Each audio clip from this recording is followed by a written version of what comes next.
Okay, today we're going to be running Naihanchi. Naihanchi is really different. You'll notice right off the bat. I'm not going to spoil it for you. I'll let you see it. I'll run it once and then slow down and talk us through the details. Naihanchi.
Naihanchi starts out opening your feet. It really means closing your feet. You just close your toes together. As your hands come across, you want your arms to stay relaxed. Your fingers will kind of V out like this. You'll like your index finger of each hand and your pinky finger of each hand will meet end to end basically, and the other fingers will just round it out. You start by slowly raising your arms up till your hands are just above your head. Then they separate. You want to keep the palms facing forward.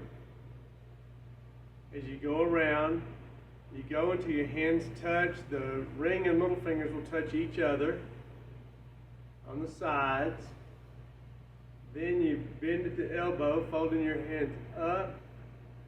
You let the left hand overlap again. That was the one that was in front a minute ago. It overlaps now also. Then you pivot, middle of the fingers down to your original position. Now you slowly gaze around to your left, all the way around to the side. Then slowly gaze all the way back around to the right. Now you will bend your knees. Your hands come up like this. As you step, you continue changing the position of the hands and strike. Followed by an empty. Let me go through that. You want to feel like you're shooting a bow if you've ever shot a bow and arrow. You've got the fingers hooked here. We're providing a little tension. The step, every time we step in this kata, we're stepping, the stepping foot is stepping in front of the other foot and pretty close. Then you release it, striking in with a shito. It's an attacking shito, not a block. So it's not going around this way, but straight in. Knife edge of the hand.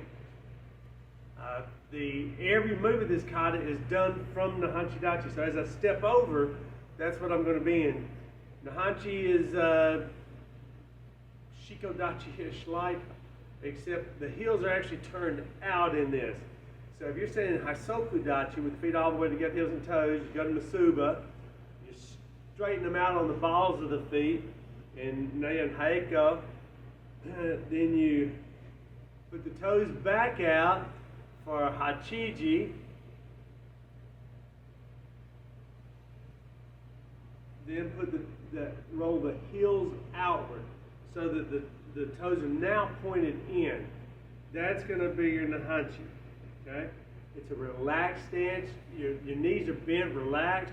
You don't have to actively do them like that. Slight pressure. Don't let them sink in. Just comfortably out. Okay? Every move of the kata is done from this stance. So after my toe strike, I turn with an empty. Because I want to maintain this stance, but I am turning my shoulders in a few moves in the kata. I won't let my body from here to here give and do what it takes to allow the feet to stay basically like they are, and the shoulders are going to turn hard into this. From here, I turn back to basically a teuke position. Notice my eyes are going to go each time from here, back to the front, to the side. I do a low block to the side here, followed by a 45-degree punch, and back to a teuke position. I'm going to step now going to my left, so my right foot steps in front of my left. I step over and end it with a middle block, Sota Uke. Now I'm going to relax this one back. I call it a fold. You'll see that I do this as opposed to a full hikite. So I'm here. As I punch out to the chin, it's an Uchkin type punch. My fist does not roll over, but hits to the chin. As it comes back, that hand does a low block, get unuke in front of me, and this arm is now folded. The significance of this, now you'll notice so far I haven't, in fact, through the whole kata I don't turn. So think about your back to a wall. All I gotta do is worry about people from here to here, okay? So as I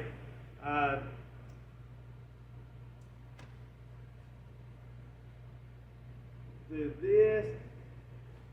Now I'm thinking about that wall. I'm not going to pull back there and hit it. Same thing there. And now I'm going to throw the same left Uchkin type punch again to the chin. As he comes back, I come up in a supported Sota Uke position here. I'm going to now, I do three things on each side, and I go to the side with the arm that is up first. So the first thing of the three I want to do is to look in that direction. All three things happen on the same side. I look in that direction. I use that leg to sweep across. I could be doing a few things here. I could be avoiding a kick, kicking back into him with that foot. I could be with something coming at my own knee. I could be blocking it out of the way. But I want, in whatever is going on in your head with it, I want to sweep the foot across like that. I am not swinging the leg like that. I'm actually turning my hips that direction while the foot goes this direction. So it's there. Now I'm going to twist my upper body again to the left. I do the same three things on this side now. I look, do that sweep, and I want my foot to pass in front of my knee on these. All the way around to the other side, fold into my teuke position, and throw a double punch out to my left side. Now, this is the halfway mark of the kata.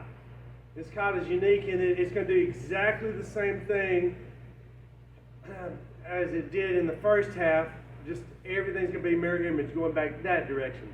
Now, I say that the first move is the only one that's actually different.